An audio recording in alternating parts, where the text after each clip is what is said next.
Voilà, donc angata Dubaï, je suis nani ala sonama ambe Dubaï. Mbalma Facebook jama, assalamu alaikum. Au balma ke Idriss Martinez konipo kasi auka jamukan konolala. Aïwa, je suis na comme awere kuloban balma ke la tourna ko Balem. Ça c'est un rappeur que je viens de découvrir. Vraiment, il est bien, il est talentueux. Bon, comme une chance te bébolo, sinon il est vraiment talentueux. Donc aya fatorumna ko Dubaï, ambe Dubaï de Chouina. Mouyanse Dubaï. Chouina, n'tunte fait casser Dubaï. Vraiment, n'tunte fait casser Dubaï. Mon n'tunte fait casser Dubaï. Parce que amène à tasser mon Dubaï, Chouina. N'kanu bagado. N'terido. N'djenyondo. N'kokenyondo. Mais agneau de fort. Ko faso jo kenekan. Fayatala. Bayatala. Korayatala. Dogayatala. Tchao tche. Ni ede ko kibina kalabantia ke faso in konolala. Ambi disi faraka teme anyo fo benyena ante mo nyeda le olayere o hukum kon lala nanga video sera do ma kumamna o ba foko way ko karsa nyengo di karsa hasidi di karsa ya duntan karsa ya bota non karsa ko kale ka kele malien de ka kele di donc ni malien de be ka tonye akakan karsa ka bo ka kuma okola sinon amena se mo mabi atoko ko Ali Touré asigiro benendo Dubai ma ana muso ou be sanu ko affaire de ke ou ka page Facebook toko ko Dubai moins cher o koro bamananga na ko Dubai songo nogomani nga problème e mundi ndi ye warti ko ka sanu dima itika sanu yinyela itika war sorotuguni akelendo kasara mo ko chama bolo dugu ngono lala muso chama be kashila chama be kashila ou yene Idriss wele ka fonyena ko a vraiment Idriss il la melendu ambe fait n'a sura ik me se ka vidéo ke Ali Touré kan pour que abse ka nga war segama Ali Touré ne teridi entre les 300 logements na ñogon fait ande kumbe temi geren kelina anye stage ke ñogon fait tribunal la anye enan ke ñogon fait entre me sigi ñogon ko fait moto la katra okol la donc aman nogon ka fo kibe bo ka vidéo ke otigila moko kanti tiendo nga faso jo kenekan angana son ka mɔgɔw to yen u ka tɔɲɛ ko parce que ani karisa bɛ ɲɔgɔn dɔn n'a kɛra o ye dɔrɔn an bɛ ka mɔgɔ minnu kɛlɛ an n'olu bɛɛ bɛ kɛ kelen ye n ye n sigi ka Ali observer ka wagati damadɔni kɛ n ɲɛ b'a la page bɛɛ sanfɛ i mana ta page o page sanfɛ ɲɛ bɛ Ali n'a muso photo la yen nɔ et chose qui est pire Ali commencera ka ali videomaniw escroquer videomani dɔ bɛ yen nɔ ko Ibara Mandenka aw caman b'a dɔn o ka 2 millions tara gongon fɛ o yɛrɛ ne wele ka diɲɛlatigɛ kuma bɛɛ fɔ ne ye an ye ko bɛɛ kɛ ka Ali fɛngɛ an dɛsɛra an ye tapagew kɛ ka diɲɛlatigɛ ko bɛɛ kɛ an dɛsɛra donc finalement qu'est-ce qu'on a fait an ko k'an bɛna video k'a kan mais o si ma sira ko hali n'a ye Ibara diya k'a ka taa France 24 la o b'a yira k'a fɔ k'a jɔrɔlen tɛ a mago tɛ a ka honneur la a mago tɛ a ka dignité la problème ye mun de ye muso caman de bɛ yen nɔ mun ninnu i bɛ taa sɔrɔ olu fana dayirimɛ de gulonnen don nin sanuko affaire in na Mali la donc olu bɛ wari ta k'a ci Ali Touré ma Dubaï Ali bɛ sanu ci u ma u bɛ taa sanu feere mɔgɔw ma k'u ka commission fara a kan mais imagine e mana mɔgɔ 3 mɔgɔ 4 ka wari minɛ k'o ci Ali ma Ali k'o wari minɛ k'o dun k'a ban k'i ka sanu ci i ma problème bɛ cogo di o mɔgɔ 4 tɛ Ali dɔn dɛ olu bɛ e de dɔn donc olu bɛ e de kɛ escroc a gungo a n'a kankan a bɛ taa bin e de kan Ali dalen bɛ a ka hɛrɛ la yen nɔ Dubaï ale b'a la k'a ka miliyɔn fe a bɛ k'a ka miliyɔn n'a ka miliyariw dun yen nɔ wali wari la an y'o de fɔ a tɛ bɛn hali ne wolo kɔrɔkɛ ou bien ne wolo dɔgɔmuso n'i y'i ban baara ma ka manu ka wari ta ou bien ka musow ka wari kɛ ɲɔgɔn kan k'i b'o de dun ne Idriss n bɛ bɔ n bɛ video sigi kan hɛrɛ bɛ si a bɛ tilen wa papaga tɛ bɔ a la n delila k'a fɔ ɲɛna n ko ni duntulu banna n ko se bɛ kɛ mun tulu ma Ali ye mɔgɔw escroquer ka mɔgɔw escroquer fo ka taa don a yɛrɛ ka famille kɔnɔla la k'o escroquer a yɛrɛ cousin a tun bɛ si mun ninnu fɛ yen ka daraka ta mun ninnu fɛ yen ka tilela ta mun ninnu fɛ yen a taara o de escroquer donc su in na an bɛna o de wele sisan o kana dɔɔni fɔ an ye Ali Touré kan yala a ko bɛ cogo di n'an tilal'o la Ali ka victime dɔw bɛ yen nɔ parce que tellement que cɛ ye dégâts kɛ Mali kɔnɔla la u taara groupe dɔ de sigi les victimes de Ali Touré u bɛ taa ɲɔgɔn consoler yen nɔ u bɛ n'u ka wari sɔrɔ cogo min na mais sɔrɔ cogo t'a wari la donc ne tu as essayé ka Ali wele parce que contact tu m'as ni ɲɔgɔn cɛ je l'avais contacté une fois 2 fois mais sisan n y'a sɔrɔ a y'o numéro in fɛnɛ fali donc maintenant ce qu'on va faire an bɛna essayer ka Alassane wele sisan pour que an bɛ kuma n'an sera k'ale sɔrɔ a ka dɔɔni fɔ an ye quoi donc ni réseau sera k'an permettre comme ale bɛ Mali la.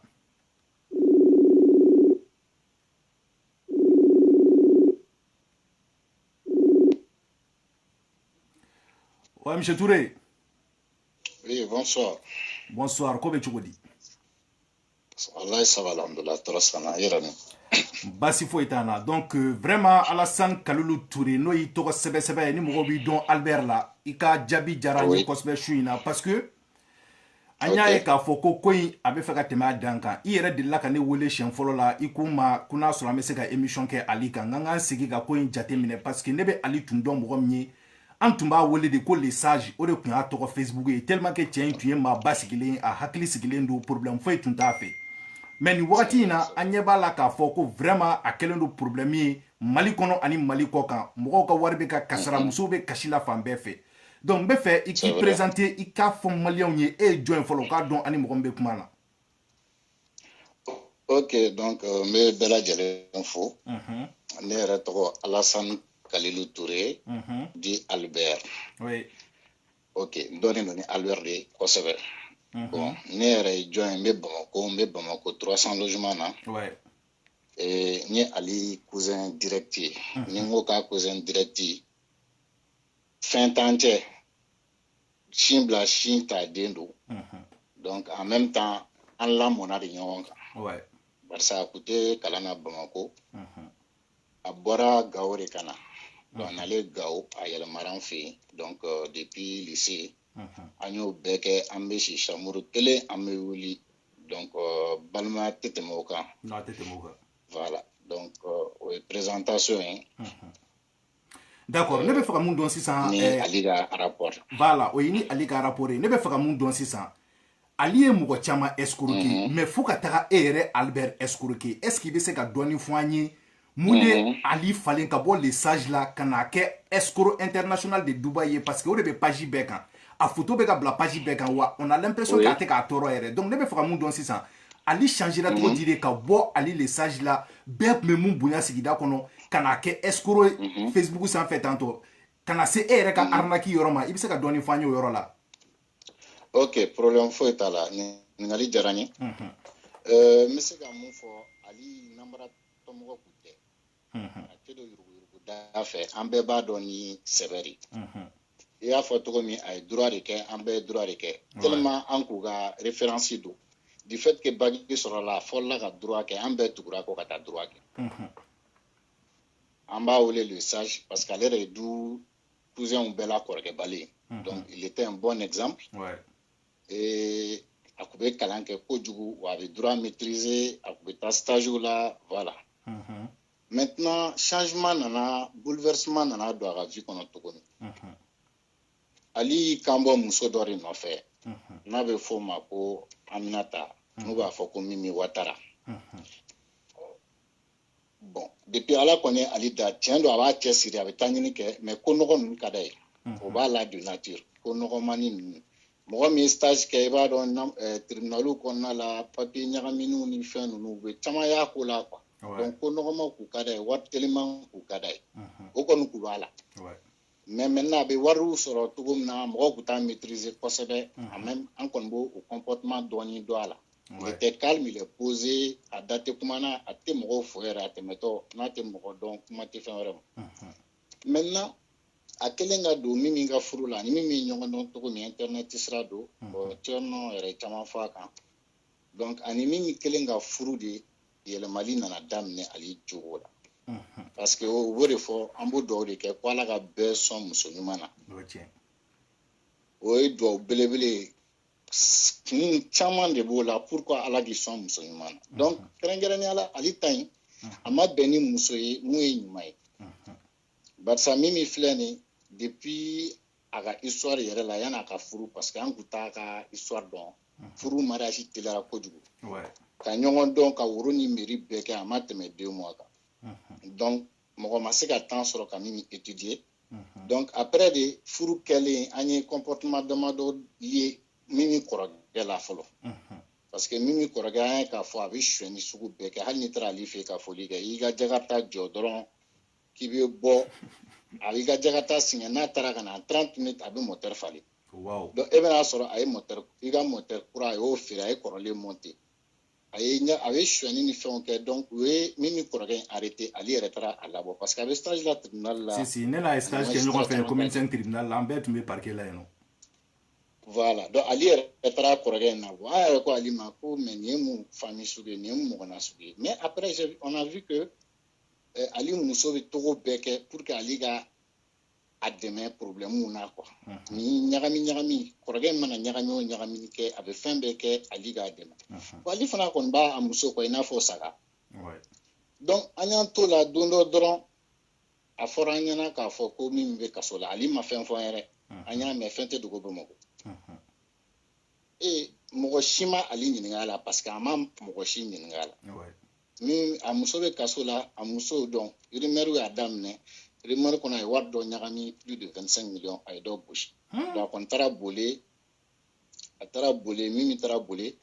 a ye 2 mois kɛ yen nɔ o temps kɔnɔ ali comme a bɛ taa tribunal la ni magistrat caman ni fɛn caman bɛ ɲɔgɔn dɔn an kɔni t'a dɔn a ko kɛra cogo min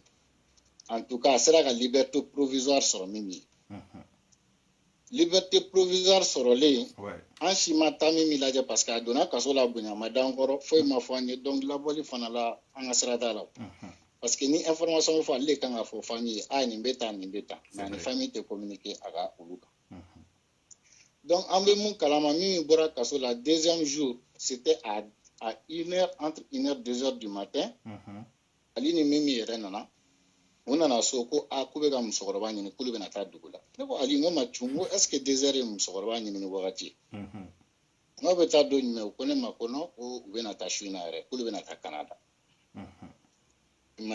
donc o kɛra voyage sira ye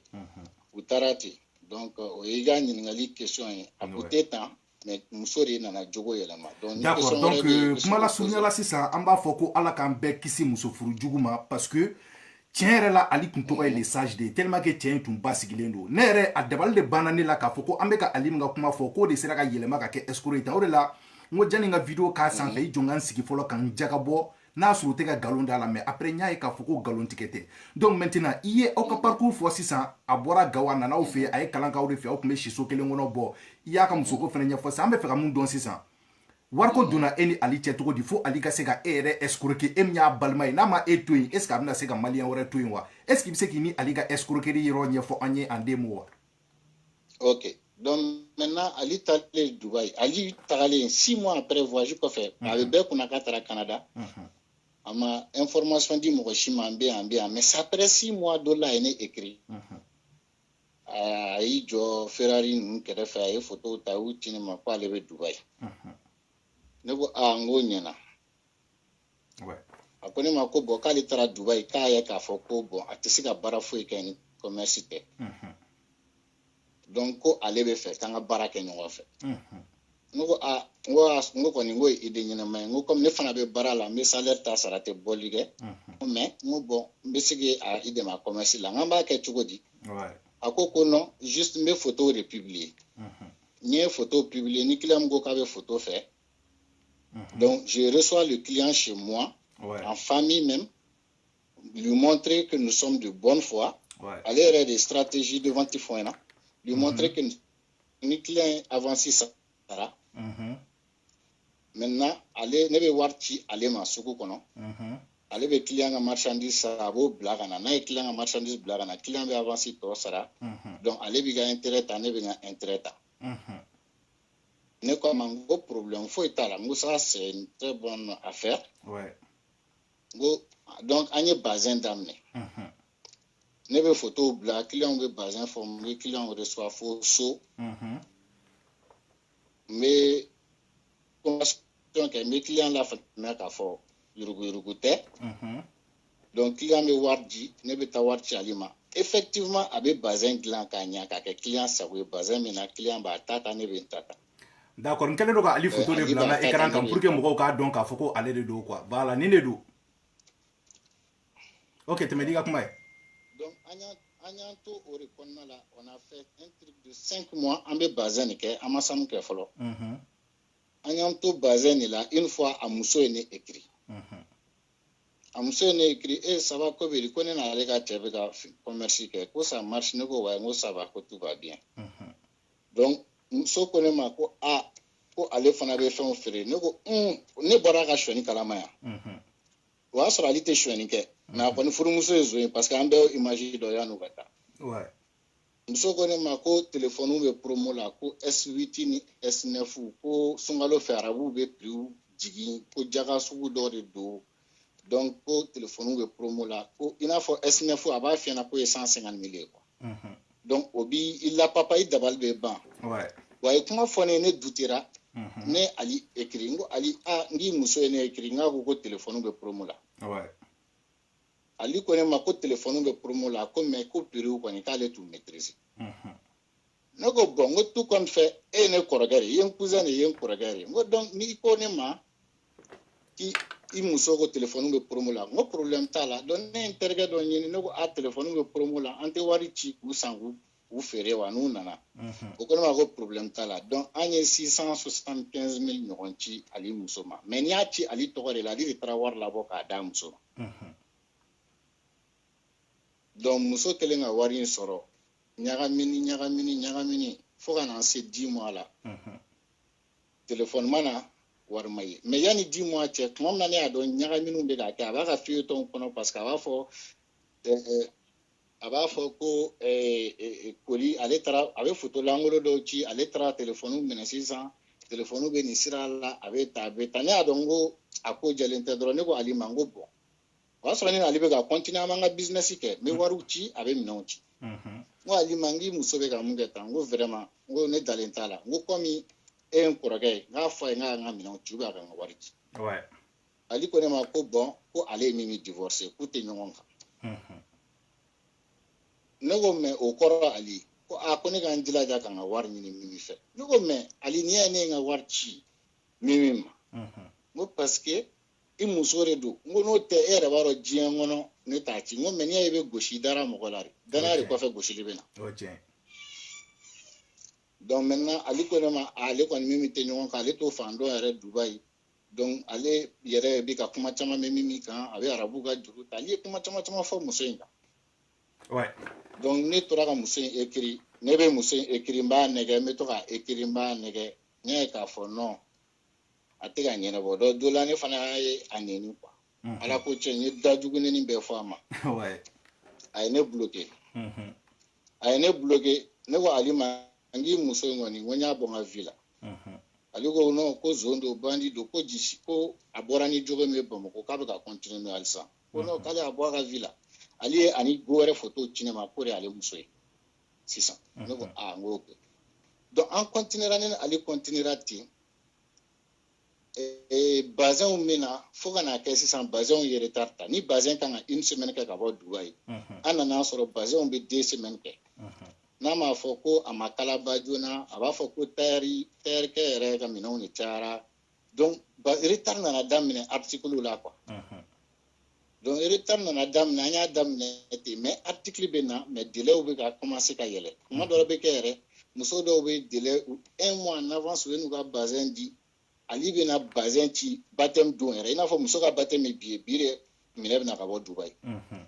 donc o bɛɛ la ne ma sɔn min n ko non k'a bɛ ka n ka wari kɛ ka fɛn dɔ utiliser ne ma sɔn o si la don la an cousin dɔ fana y'a publier ko a ye message adressé ale la ko n ye n ka wari ci ma i ka mobili san i ye n ka wari ɲagami ni ma n ka wari ci ma n b'i publier fan bɛɛ o y'an cousin dɔ ye mun bɛ baara kɛ banque la donc ne y'o publication dɔrɔn ne y'o imprime kɛ ne y'o ci ali ma n ko ali n ko mais n ko mun de tɛmɛna an cousin cɛ n k'a bɛ ka kuma dɔ f'i kan dɛ ale ko non ko effectivement k'ale ko mobili ye 2 millions ye ko taara 1 million de ci ale ma ko bon ale kɔni bolo sera wari ma ko parce que ale ye problème dɔ sɔrɔ mais ale bɛna o ka wari sara ne ko ali n ko non n ko o jogo man ɲi ne ye yɔrɔ bɛɛ kɛ mankan ye a ko ne ma ko bon k'ale bɛ cɛ ka wari ci ne ma dɔɔni dɔɔni en 10 jours a ye cɛ ka wari in bɛɛ ci ne yɛrɛ ma ne ye cɛ wele ka cɛ ka wari d'a ma o y'a sɔrɔ ne bɛna a bɛ ka continuer an y'an to bazɛnw na san sanu nana don a la donc sanu fana la ale fana intérêt ka bon dɔɔni ka tɛmɛ bazɛn kan c'est vrai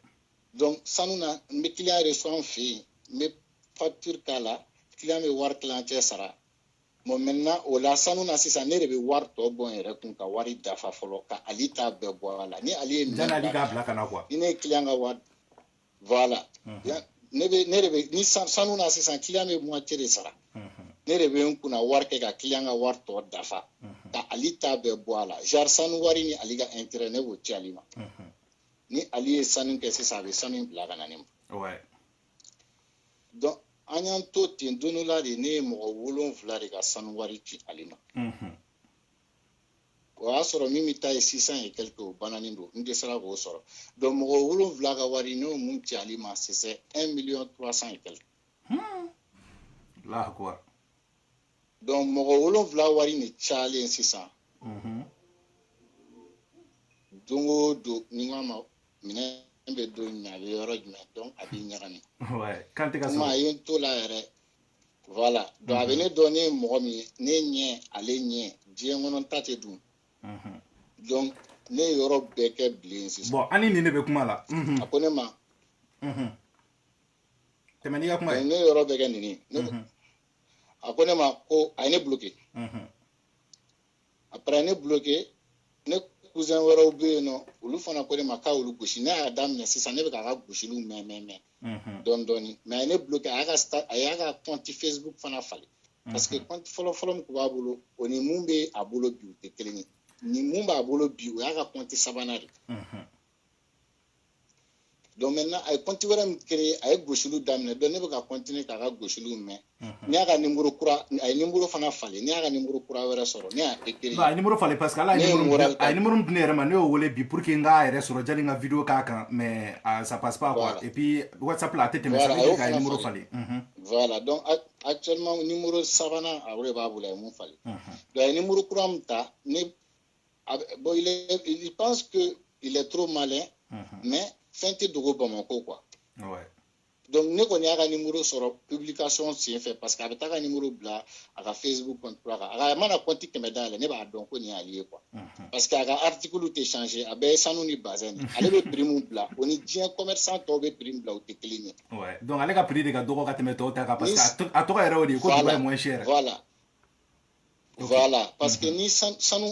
sanu gramme ye 30 000 ye ko mɔgɔw bɛ k'a san Bamako yan 30 000 i bɛ taa sɔrɔ Dubaï sanu bɛ ka feere 28 000 francs mais Ali bɛ sanu publier 26 000 francs donc ça c'est pas possible donc a bɛ prix mun exposé que tu veux ou pas ni facilité ka di muso ye dɔrɔn i bɛ bi a jɔ kɔnɔ yɔrɔnin kelen ça c'est clair donc o la a mana compte 500 dayɛlɛ ne b'a ka stratégie dɔn n b'a ka compte dɔn n b'a ye quoi ouais d'accord donc kuma la surunya la Albert parce que témoignage wɛrɛw b'an bolo o ye musow ye mun ninnu fɛnɛ arnaquera n bɛ fɛ ka mun dɔn sisan an filɛ nin don min na i ko bi e ka joli de bɛ Ali la wa a bɛ kalo joli bɔ e ka wari b'a la n'i dɛsɛlen don k'a sɔrɔ et puis i ye sira jumɛn de tagama pour que ka se k'i ka wari sɔrɔ n'a ma ɲɛnabɔ pour que n bɛ se k'an balimamuso ninnu ta quoi ok donc ne ka wari bɛrɛ t'a jɛ 2 millions na 2 millions n ka papier ta pour qualité bɛrɛ t'a jɛ o la bon Ibra Mandeka fɛnɛ ka 2 millions de b'u la voilà o ye Ali na bɛrɛ t'a jɛ o la min yɛrɛ mɔgɔ min gosi ka taa fɔlɔ o ka wari ka ca ni 20 millions ye Allahu akbar bon ne ye fɛn bɛɛ kɛ famille kɔnɔ au départ mɔgɔw kun fɛ famille kun b'a fɔ k'u ka sira t'a la k'an cousin damaw don parce que u bɛ joli la u bɛ balimaya yɔrɔ la si Mali la o de bɛ yen nɔ ko kana a ko kɛ scandale ye ko c'est la famille voilà ne ye da bɛɛ gosi a wolowolo kɔrɔmuso n'a dɔgɔninw ni fɛnw ne ye da bɛɛ gosi olu bɛɛ y'a wele téléphone na a b'a fɔ dɔrɔn k'a bɛna ɲɛnabɔ a tɛ ɲɛnabɔ ta tɛ mɛnɛ sisi tɛ bɔ donc finalement ne kɔni n ye taa to Ala ma o ye lahara ko ye ne kɔni bɛ n banban yan fɔlɔ d'accord dɔw b'a la ko sa photo a photo filɛ nin ye nin de ye Ali ye a sigilen don Dubaï bon a b'a fɔ k'aw ka wari ci a ma ko a bɛ sanu ci aw ma n'aw ye wari ci a ma aw t'aw ka sanu sɔrɔ parce que o ko in de bɛ yen sisan bibi in na l'argent facile mɔgɔ caman bɛ yen nɔ dɔw b'a kɛ mobili la dɔw b'a kɛ sanu na dɔw b'a kɛ téléphone na u b'u sigi u ka dugu la k'a fɔ wari ci ka na an bɛ nin ci ma aw tɛ mɔgɔ min dɔn aw ma deli ka mɔgɔ min ye aw ɲɛkisɛ fila la aw t'a dɔn aw b'a tigi sɔrɔ cogo maliyɛn fana ka ko ka faamuyali ka non e ta ne bɛ e ta faamu Albert ne bɛ e ta faamu parce que e cousin don ne bɛna ɲɛf'i ɲɛna n bɛna ɲɛf'i ɲɛna ok vas-y n bɛna ɲɛf'i ɲɛna o yɔrɔ in kana jigin mɔgɔ la mɔgɔ b'u ka wari ci k'u tɛ mɔgɔ dɔn mɔgɔ ɲuman bɛ diɲɛ fɛn bɛɛ la Mais Albert, moi be djien fan bela ça moi je peux concevoir mais I know il doit falloir ni yoron fene fille. Moi je suis d'accord que moi be djien latika ko bela. Mais ete mo don, il m'a dit kay o ka Facebook drone derrière ka photo bla. Kalbe sanu fereke. Au moins ni wakelen wa flan nundo là je peux concevoir. Mais kata c'est faux millions ni millions ma. Vraiment, on fait ne Idriss Gouchira. Ne Idriss Gouchira. 350 € là, ne Gouchira en téléphone là. Marketplace sans fait. Facebook, Facebook quand. Tiens, annonce bla téléphone, il fait un daka di kojugu. A connaît ma connaît ka war blaga compte qu'on avait téléphone cinéma. Ne war blaga compte qu'on a ka quarantaine a fait un bel cinéma. Ni en sens ça va depuis 2017 il faut bi. Manga war solo manga téléphone solo. Ou bien famou parce que 350 €. Net c'est qu'à faut qu'on ait 5 000 € ta ouvert 3 000 € ta ko ti mo godoma. Nta tigi don ta fa don ta badon parce que 300 € be se ka fo be se ko mun to la mais war be war la ite mo don ta do be se ko choma to na ko Albert o de kuma fo ko non iga kuma chen me ka iga kuma yorom fiena no asoro atigi garantie ba bolo ya ina fo adam ne libe baraka to ko ni be client reçoit fo fi donc il ko mana ke client menere do te ali don. Parce que Alina Nyona Chamari non, je comprends ne ta situation femme mais muso do be no luti ali don Facebook menale. OK. Voilà, tu as raison. Normalement au muso nous kan afo bon, il y a garantie joint. Donc maintenant au vetemeni au tigi oreille qui se porte garant ka fo ko way ne ali représenter na fin karani rebasara. Donc là tu as tout à fait raison. Ni garantie mo bolo ka faute te warti te agale amanga kere muso manga soma ça tu as tout à fait raison. OK, problème tala Albert Mbaye c'est 5 ans balma muso ngole ni sera ko soro na kera tugum na ni mako kanga sima tukuni bi rappeler yame problème tala mbiga. Merci beaucoup pour la participation. Ni ala sonama ni aliko amba barachi shuina ka dimaleo ma net ala te gele aere ayon kono doni dron parce que ne kunte fe kan dadu ni ko ina kwa mais ni ne dadu na la ni ala sonama be nyene bo OK pe amena ambalma muso do wele sisa le fene gushira ali fe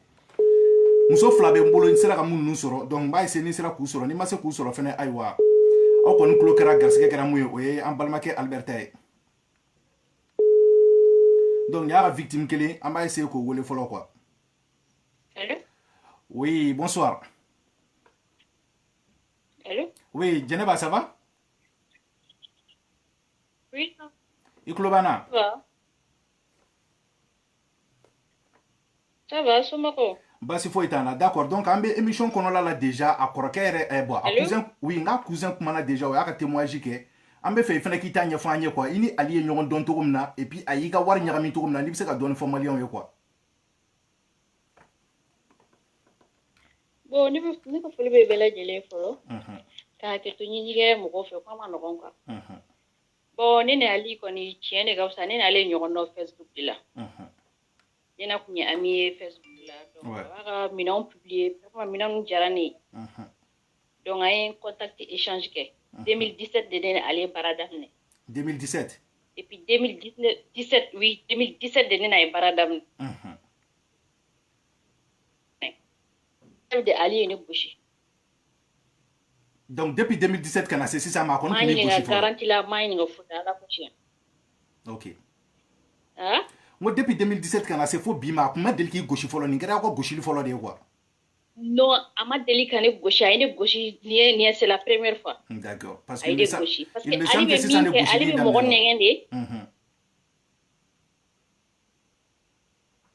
Oui, temen kuma en club là. Gauchinen uli do ñoxi ay boro kaka abi negende donc nay ka confiance sur mamna donc abe soro ki gauchi quoi. D'accord. Donc be fera mun don 600 ay gauchi là bam c'est ema 600 a war beta joli là et puis ay mun de fo iye ki la mun ni e donc a fa yi gauchi parce que ni ya me ba fa yi gauchi c'est que ab soro i ka war de masima ou bien fendo de kera ni ñogonche mun la bi e koko ay gauchi mun de o hakli jigi e kungolo la. Bon, depuis août 2019 ko bi ne ka mina mana dongoro ali ba fona nyana a tayreke tarayen fe tayreke nana yen fa yene lamunumunu pa munumunu ni daire ali yene lamunumunu dongoro laba ko ne ma kale daleno kale be docteur sola ayo fona nyana ne clé flake ne akui ko fe ne ba wele atene ka pelta ne be message chama bi ne ga message lame atene répond donc ne na ye vraiment c'est que bandia dona kola quoi. Ouais. bon fo bi don la ne misali caman ne ko ali ngo n'a sɔrɔ i ye ne kɔni ka wari dun k'i ma ne ka minɛnw ci n ko walahi b'a fɔ no ali tɛ se n'a ye lahara a ko yɔrɔ yɔrɔ ne ja ne ka taa n'a ye nɔ yɔrɔ yɔrɔ ja ne ja ne ka wele nɔ a ko Ibra Mandeka ma ko n'a ye Ibra Mandeka ja ko ka taa France 24 la donc moi je pense que n balimamuso i ka nin wari a tɛ sɔrɔ tuguni dɛ a y'o de fɔ ko yɔrɔ yɔrɔ ne ja ne k'ale wele ne ko ne ti wele yɔrɔ si mais ne y'i di ala ma n ko bɛ ne kɔ n ko mais wari in ta bilayi tɛ taa n'a ye lahara n k'i bɛ nin fɔnɔ jiɲɛ kɔnɔ yan n'ala sɔnna mais wari in ye joli ye wari in yɛrɛ ye joli ye bon ne ni ali fanga o de la wari in ye joli ye ne ka wari ye 400 000 de 400 000 ne ka wari ye 400 000 de a ye min dun ne bolo sa 400 000 mais e yɛrɛ de ka wari don ou bien e fɛnɛ tun bɛ ka bazin de dilan ka di mɔgɔ dɔw ma parce que dɔw ka témoignage la olu ko ne ma k'olu bɛ mɔgɔw de ka wari fara ɲɔgɔn kan k'a ci ali ma donc olu de ta ka gɛlɛn ka tɛmɛ mɔgɔ min yɛrɛ ta y'a ka wari ye quoi bon bɛɛ ka wari ta ye sa mais n bɛ fɛ ka mun dɔn sisan e ka nin wari in e yɛrɛ de tun ka bazin don wa ou bien e fɛnɛ tun ne tun tɛ yala ko tiɲɛ ne dɔnbaga dɔ de ne ta ye wari ye k'a mago bɛ Dubayi fini dɔ la o fana mariage de tun b'a bolo jalasiri dɔ de tun b'a bolo k'a mago bɛ fini in na an ye ale ɲininka ale ko fini in bɛ taa bɛn ko 400 et quelques mille mais ale ye parce que wari in cira cogo min na ale ko non ko 400 000 bɔ parce que an y'a jate sefa la ale bɛ k'a jate dollar la wa ou bien jumɛn de la donc ko 400 000 an ye 400 000 ci ko bi sinon ne yɛrɛ tun ta tɛ wari ye wari de tun don mais a tigi y'a dɔn ne de sababu la parce que a bɛ ale bɛ finiw ci ne ma a b'a ye ne ka statut de la d'accord vraiment n balimamuso a kɛra jigilatigɛ ye a kɛra masibako ye parce que ne yɛrɛ tun tɛ fɛ ka video kɛ n ka ala deli tun tɛ don kelen ka n sigi ko n bɛna video kɛ ali kan parce que ali ye ne teri denmisɛnnin teri de ye i m'a faamuya an ye école kɛ ɲɔgɔn fɛ ka ENA kɛ an b'an sigi moto kelen kan ka taga classe kɔnɔ ɲɔgɔn fɛ an ye stage kɛ bureau kelen kɔnɔ tribunal la c'est à dire foyi t'an ni ɲɔgɔn cɛ quoi téléphone ne yɛrɛ a cousin de y'a fɔ ne ye ko nin ko in bɛ yen tan ne tun ma da la yɛrɛ quoi mais n y'o de fɔ n ko faso jɔ kɛnɛ kan teriya tɛ yen faya tɛ yen baya tɛ yen n'an ma fɛɛrɛ minɛ ali la a bɛna mɔgɔ caman mago sa o de ye ne yɛrɛ Idriss bɔkun ye su in na ka video kɛ ka maliyɛnw la kunnafoni k'a fɔ aw kana aw ka wari ci ali ma ali tɛ commerçant ye ali ye arnaqueur de ye an filɛ don min na i ko bi n'a y'a daminɛ ni commerçant ye bi a kɛra arnaqueur de ye donc an ka jɔ dɔ fana bɛ yen sisan o fana bɛ 300 logement na o bɔra ka message ci ne ma sisan k'a tun bɛna ale gosi o ka message donna ne kun sisan i m'a faamuya u b'a wele ko consommateur o fana tun kan ka wari ci a ma donc il me semble qu'o tɛna wari ci tuguni donc video in ye nafa dɔ sɔrɔ déjà parce que o ka wari bɛ na la sabati sisan donc video kɛ kun y'o de ye pour que mun ninnu parce que cɛ in filɛ nin ye mɔgɔ sɛbɛ donni an ka o fɔ ɲɔgɔn ye tiɲɛ yɛrɛ la parce que an tun b'a wele de ko les sages a tɔgɔ yɛrɛ kun y'o de ye Facebook sanfɛ tellement k'a ka mɔgɔ sɛbɛya kun ka bon mais cɛ y'a fɔ cogo min na mɔgɔninfin non ale ye mɔgɔ sɛbɛ yɛrɛ de tun ye koyi mais a falenna de i m'a faamuya a falenna de sinon il était sage silamɛya ko ninnu ni fɛn ninnu il était vraiment sage mais n t'a dɔn Dubayi mun y'a falen yen nɔ cɛ ko k'a muso bon ni mɔgɔ ma bɛn ni furumuso ɲuman ye a bɛ se k'i hakili fali donc k'a fɔ mɔgɔ min ye k'u b'a miiri hali sisan bi ko ale ye mɔgɔ sɛbɛ de ye k'a f'u ye u kan'u ka wari ci tuguni tant que nin problème in ma résolu a photo bɛ page bɛɛ kan a photo bɛ profiliw bɛɛ sanfɛ donc u k'a dɔn k'a fɔ ko Dubayi moins cher ye arnaque de kuma wɛrɛ b'i bolo ka fɔ an ye an ka si n y'a ye a ye dɔ wɛrɛ dayɛlɛ tuguni oui ko Larbo Dubayi moins cher Larbo de bɛ ɲɛfɛ donc ali kelen de don ouais a yɛrɛ ka ali kelen de don a ye démenti ne fana terimuso ma a ka compte Facebook yɛrɛ a ka compte Facebook ni mɔgɔ minnu bɛ fɛ k'a contacter a ka compte Facebook la a ka compte Facebook ye Larbo Boul o de y'a ka compte Facebook ye Larbo Boul BOUL o de y'a ka profil yɛrɛ ye donc n'aw bɛ fɛ ka don a ka profil kɔnɔ ka taga a kuma ɲɔgɔnya n'a tɛ k'aw ka téléphone ta je pense a ka Facebook kɔnɔ a m'o désactiver fɔlɔ Facebook in filɛ nin ye aw ɲɛ b'a sɛbɛnnen na Larbo Boul nin de y'a ka Facebook ye donc aw bɛ se k'a contacter yen yɔrɔ la quoi ok d'accord n balimamuso n bɛna essayer n'an sera k'an ka mɔgɔ filanan sɔrɔ y'a mɛn d'accord merci vraiment i ka témoignage diyara n ye kosɛbɛ ala ka bon n t'a dɔn ni garisigɛ kɔni bɛna don i ka wari la sa mais a donni ni mun cɛ ala ka a kɛ jurumukafari ye quoi ok bonne soirée d'accord donc nin tun ye victime 2 ye donc sisan an bɛna essayer n'an sera ka victime 1 sɔrɔ n'ale fɛnɛ connectelen don pour que ale fɛnɛ bɛ se k'a ka témoignage kɛ video in man ka janya kosɛbɛ parce que n'a janyana kosɛbɛ maliyɛnw tɛna se k'a lajɛ a dun dabɔ kun ye olu de ye maliyɛn halala ko Idriss tous les voleurs sont gentils non o cɛ ye minɛ parce que pour que i ka se ka kɛ zon ɲɛnama ye f'i ka kɛ mɔgɔ sɛbɛba de d'accord an b'a essayer ka 2 appels don n'ale m'a ta an bɛ tɛmɛ quoi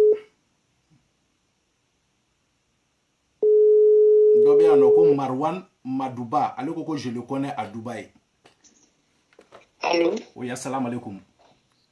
Wa alaikum salam. Balmamso, Ibissimila, Kene Konolola. Donc, je pense que je suis là.